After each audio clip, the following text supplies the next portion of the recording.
Oh, I'm alive. Hello. It's 4:20. Let's get high.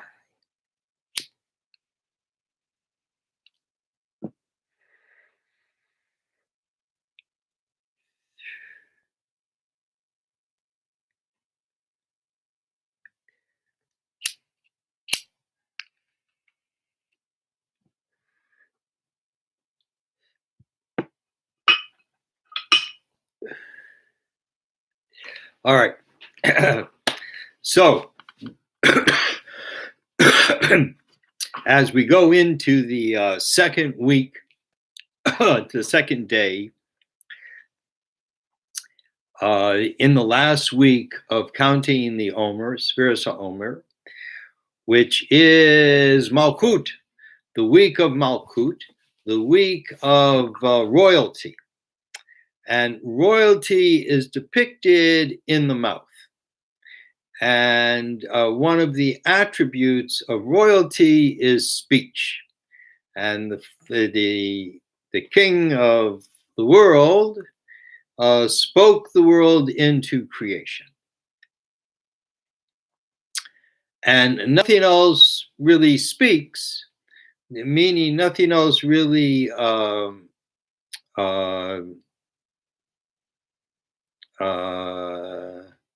just a second.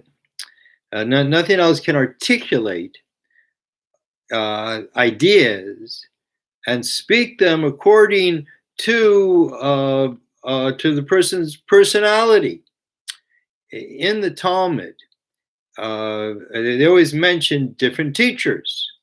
And one could wonder, people ask, why do we have to know this one said it, that one said it? It's enough to say it's been said. And the answer is because if someone else had said it, he would have said it in different words. And this particular person, because of who he was able to say it in not just the fewest words, but the words that could contain the most amount of knowledge in it. If people studied it and really went into it, they'd find all this other knowledge. And that's what was written down into the Talmud and mentions the person's name because because we can go through then the Talmud and find everywhere where that person's name is and start to understand what was his point of view. He had a particular point of view. Each of them had a particular point of view. And from all these different things you said, one of the famous ones is, I think it was Rabbi Yishmael and Rabbi Akiva, maybe? Rabbi Yishmael, Rabbi Akiva. And they differed in the way they looked at things. For example, that Rabbi Akiva, he said that the Torah was received in 40 days, and then the Jewish people got it over 40 years. And Rabbi Yishmael said, no, they got it all right from the beginning. When God said the first word Anochi and they only heard the Aleph, they got the entirety. And so what is the difference? Well, Rabbi Yishmael is a Kohen, meaning that he comes from the most highest branch of Jewish genealogy. And Rabbi Akiva, he came from Gerim. He came from people who were born into non-Jewish bodies and later became Jewish. You can't really become Jewish, but discovered that they had a Jewish soul and therefore took on Jewish ways and became Jewish. And their son was Akiva. He didn't start learning until he was 40. They say he was sitting by his house beneath the roof after a rainstorm, and he watched as the rain dripped down onto the stone and saw that there was an indentation on the stone and decided that was a sign he should go and study Torah. And he studied Torah, I think, for 14 years, became the greatest of all the rabbis. Why was he so great? Because he came from non-Jews. Right? He can't really not. He came from Gerim, and therefore he had a closer connection to the earth than Rabbi Yishmael, who came from the highest level of the Jewish people. And you can see it in each one, how each one looked at things. The Rabbi Akiva, like in the giving of the Torah, looked at it from the side of the human being. That, all right, God gave the Torah, but the really giving of the Torah is the receiving of it, and it took us 40 years to receive it. Where Rabbi Yishmael looks at it more as a sign from God. God gave it, and everyone got it. And then if you go through the Gemara, you can see all these different places. Rabbi Akiva is like this, and you start understanding what their general personality was. Because we all say it in a unique way. We all have a unique voice, a signature in the timbre of our voice. It is very unique, and we forget, because only the human being has the capacity to to articulate thoughts. Even though we see dogs bark and cats meow, lions roar, but they don't articulate thoughts. What they're doing is expressing emotions.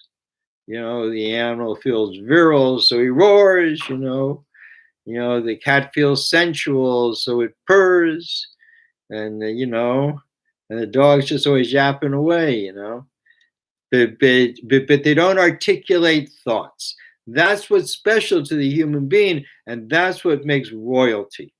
That someone who can take an idea and eventually be able to produce from this idea like cogent thoughts, to be able to take from the person's mind, and through this intermediary of words that we can form with our tongue and our palate and our throat and our teeth and our lips, and spit out words to another person that enter into their ears and into their brain and actually make sense. And this is really the crowning achievement, of the human being, of the creation of the human being. And it's through this that we have been able to rule over the world, because we can express ourselves to another human being, express ideas. We can even write them down. And one of the things that Abraham gave to us 4,000 years ago, after the Tower of Babel, were these two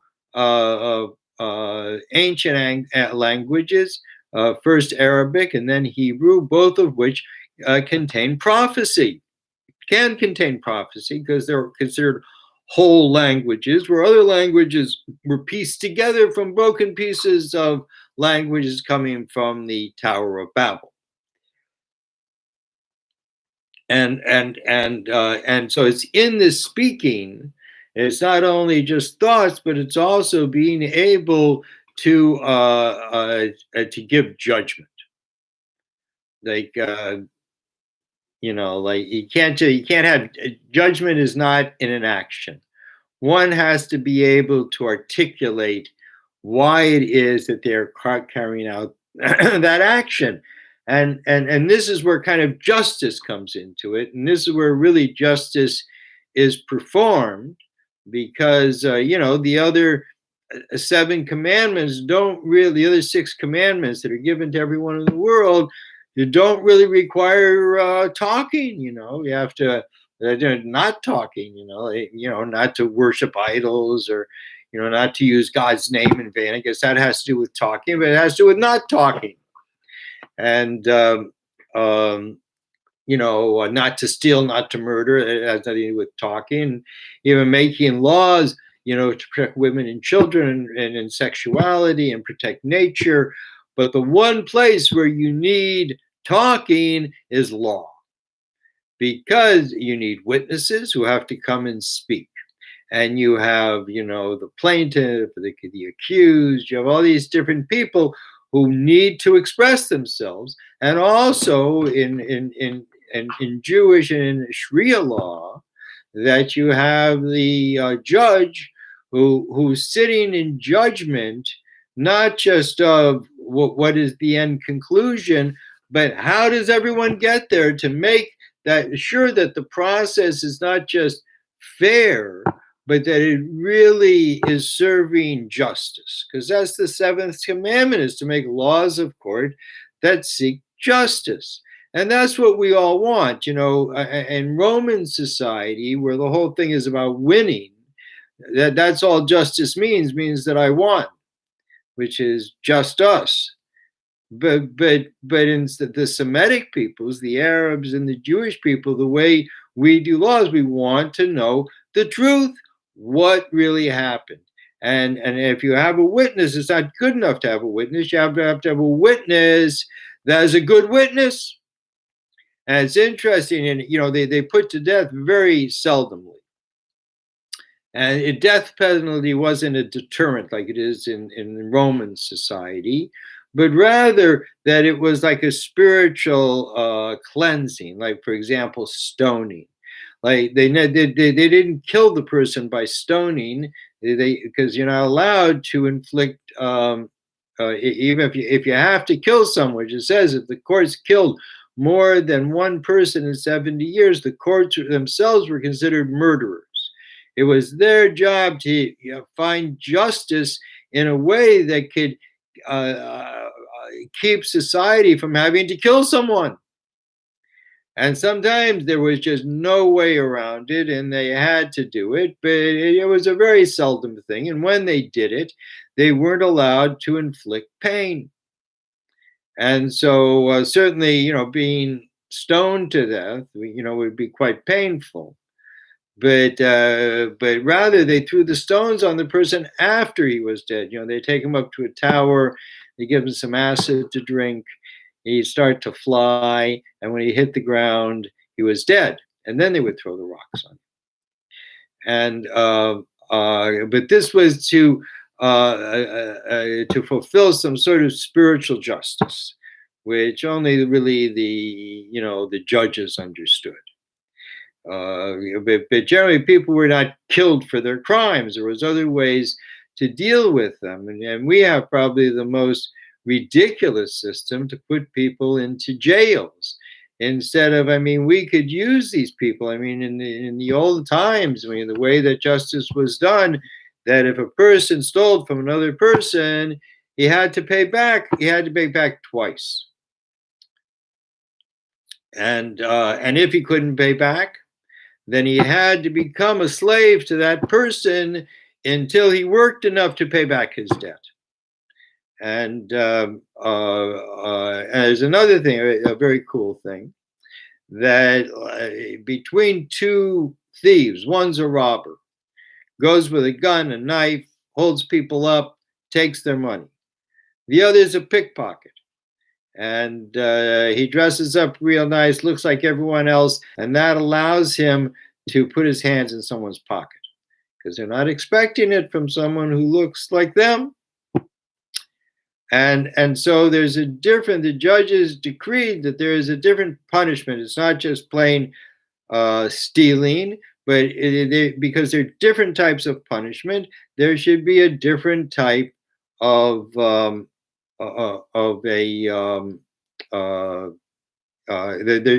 because there's a different type of crime, should be a different type of punishment. For example, the guy who comes with a gun. So he's a tough dude, man, and he needs money. Maybe his family needs to eat. We don't exactly know why he needs money, but he needs money. He takes a gun. He goes out in the street. He holds someone up and takes their money. And we catch him. What do? So first of all, we have to teach him this is society. There are laws and you have to live by the law. That's how we're able to live together. If you really need money, there's other ways to do it than to go rob. There are people you can go to. The society is supposed to help one another. Don't rob. You're going to make society worse. And just as you'll remember this lesson, you stole $1,000, we're going to make you pay back $2,000. And then they bring the pickpocket up. And the pickpocket, he also stole $1,000, but he did it in a different way. He did it with a fountain pen or with a, and so him, they say, Well, first of all, we're gonna have to beat you. And after that, we're gonna fine you 10 times what you took. I don't know if it's exactly 10 times, right? It's many times what what you took. So as once, I don't know, 5 years or so, I was a volunteer chaplain in this maximum security prison in Jackson, Michigan. So I brought this up to the prisoners once. So I said, okay, you got this guy with a gun, hold someone up, and you got the pickpocket. So, you're in prison, everyone got and all the time, just getting people get and say, no, yeah, you got a gun, it's armed robbery, it gets 10 to 20. Pickpocket, it's a misdemeanor, you can get off on, whatever, just with a reprimand sometimes. So I said, Torah is the opposite. In Torah, you give the tough guy, you give him a sentence, but not such a tough sentence. The pickpocket's the guy you really give to. He said, why? What's the justice in that? So the thing is that the tough guy, he's being who he is. He's tough. The other guy is being a hypocrite. He's really a thief, but he's going to dress up like he's not a thief. And we see that other places. For example, that if a person, there's a difference between if a person steals a lamb or steals like an ox. So it says that he doesn't pay so much if he sold the lamb because he was embarrassed to have to carry it away on his shoulders. So he already paid part of the price. And even someone who is judged that he needs to be whipped, that if you take him out to whip him and he is so scared that he defecates, on himself in front of everyone, that they say you don't have to whip the guy, that embarrassment was enough. And yeah, actually, with a similar thing, like I saw in Japan once, that someone, did something wrong and had to stand before the whole assembly and say that he did something wrong and bow to them. And the rest of the world looked at that and said, what kind of punishment is that? And someone explained that in Japan, it is such a severe thing to have to do that is just considered worse than even a physical punishment. So there's a lot that we can learn in the world of how people, accomplish this commandment, of when there's a problem between people, of how we resolve it. And generally, you have a judge and you go before the judge. And if the judge wants justice, then the judge is going to ask, each of the people to give their story. And if one has a big fancy lawyer, so the judge is going to find ways to ask things that maybe the other lawyer wouldn't know to ask in order to keep it even. Because in the end, what do we want? We want to know what's right. And if you go to court and you lose, it meant that you had the wrong idea. And a person is happy that, all right, you win, you were right. According to law, you were right, and that's fine. Because what we want is for the human being to be right. Sometimes we're on this end, sometimes we're on that end, and you just kind of have to accept it. And sometimes, in competition in sports, you sort of see that, like in baseball, like a guy can get called out on something that's not a strike. And that's it. That's the judgment. And so generally what comes out of our mouth, even though the Talmud says words are nothing, right? If you say to someone, I pay you $1,000, you can't take the person to court and say he's going to say, give me $1,000, because words are nothing. If it's written down into paper, that's something different. That's how it is in the physical world. But in the spiritual world, it's different. In the spiritual world, everything we said is written down. And so if we said something, to someone, we didn't come through to it. So in heaven, we didn't keep our word. And that's going to come back to haunt us sometime in our life. because it's not a good thing. It's like a lie. You lied to someone. You're not supposed to lie. Every little thing is noted in heaven. Nothing gets away. And so, what does someone do? I mean, after a lifetime, you build up so many things that we've said wrong and done wrong and everything else. But it's not really like that. It's not like it's not like a scoreboard or something. But in the middle of doing all this stuff wrong, we have opportunities, like even with people, if you did something wrong to a person, you can ask for them to forgive, even if you went to the judge and the judge says, no, you did this wrong. This is your punishment. And the person complete compassion. I know that's my punishment. The punishment is a right punishment, but have compassion. And this is the right thing to do. And by having compassion, that we sweeten the law. We make it not so harsh. And certainly that's what we should do in our society. I mean, we have more people in prison per capita than anywhere in the world. And we have no right to be going around and talking about other people's human rights abuses when there's a lot of human abuses in the world which are really they come into the arena, I think, of fascism and racism and stuff like that. But the worst is when it's done coldly, when it's done in a way of in this very exacting way, and it has no compassion. And a law without compassion, is just too strong of a law. The human being is supposed to have compassion, and we know from God, who when God went to create the human being, and the angel reminded God that this human being you're going to create is flawed, and the human being is going to do things that are going to piss you off. God said, I'll learn compassion. What does it mean? God doesn't have compassion? Well, God has no reason to have compassion. God's not physical or spiritual, and comes into this world and wants to be known, created this world and wants to be known in low, and we are low, and God is here to be known, and we're going to make mistakes. And when we make mistakes, we'll say to God, I'm sorry. I'm sorry. Even years later, even it's come up a million times. I'm sorry that I was the person to do that. Maybe it wasn't so horrible in anybody else's eyes, but in the person, I'm really sorry I did that. Or if you hurt another person, you're supposed to apologize. And sometimes a person can't hear the apology the first time. Maybe it's too close to the incident. So you wait a while, you apologize again. Remember that the person still can't get over it.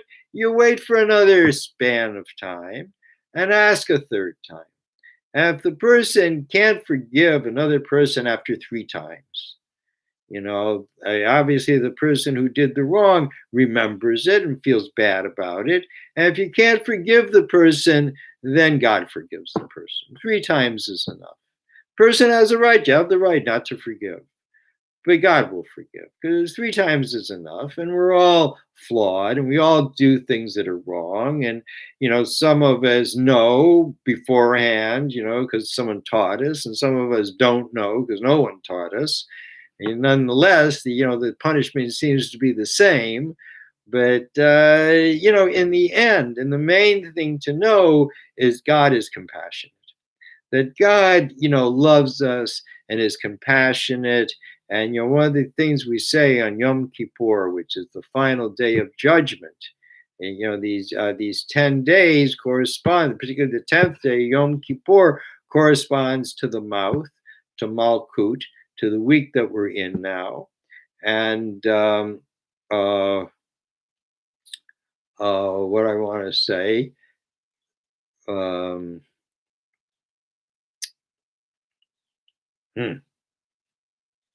Oh, Yom Kippur. So it's the 10th, so it's Malkut. So that's where the final judgment is. And in the final prayer in Nila, so it says, God doesn't want the human being to die. God wants the human being to repent. Because it's really not God that's going to kill the human being. It's what we've done wrong that kills us, and we didn't do anything wrong, I mean, we'd still die, but you die from it's called the bite of the snake. You die just because you're a human being.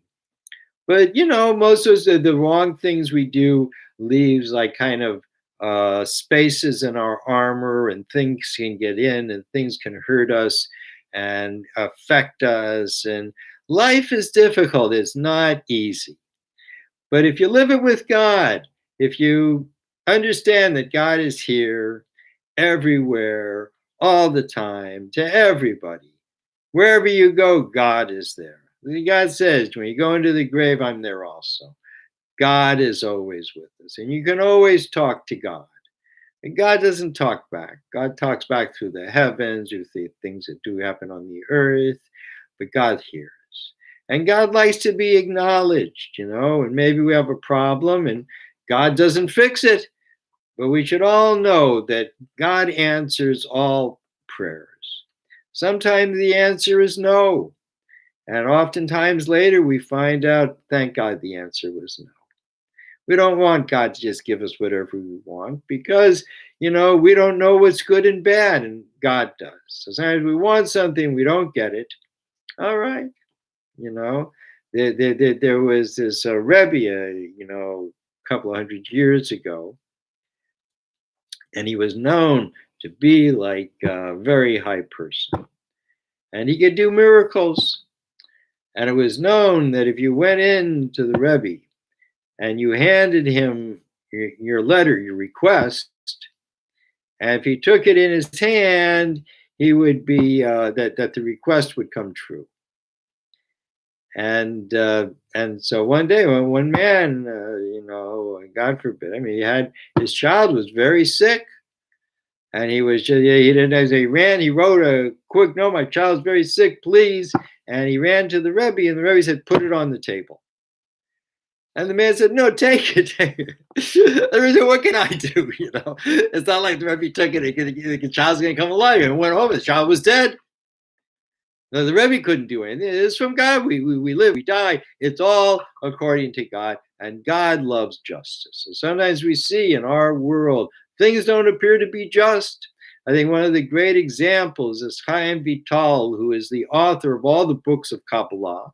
He was the main student of the Arizal. Once writes in his book, on a book of Sefer Gigulim, the book of reincarnation, that he says in just I just had to do it, but he was like in terror doing it, to ask his teacher who he was previously.